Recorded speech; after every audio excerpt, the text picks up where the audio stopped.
Uno striscione per protestare sotto il comune contro il sindaco. Blitz questa mattina di un gruppo di ragazzi del collettivo universitario Bioslab. Le unioni civili e le polemiche per le parole di Bitonci hanno animato l'opinione pubblica padovana.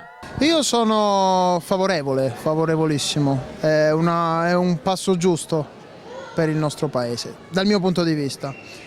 E non sono d'accordo col sindaco che dice che non applicherà questa norma, che non può nemmeno farlo perché è un reato.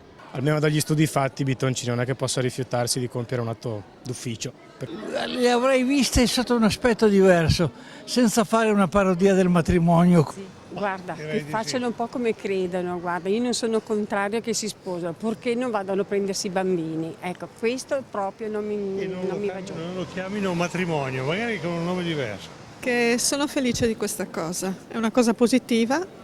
Speriamo vada tutto bene. Io penso che il diritto all'amore e a lasciare al proprio compagna i propri beni o il compagno i propri beni sia un diritto di tutti. Per me va benissimo, non sono sfavorevole a questa cosa.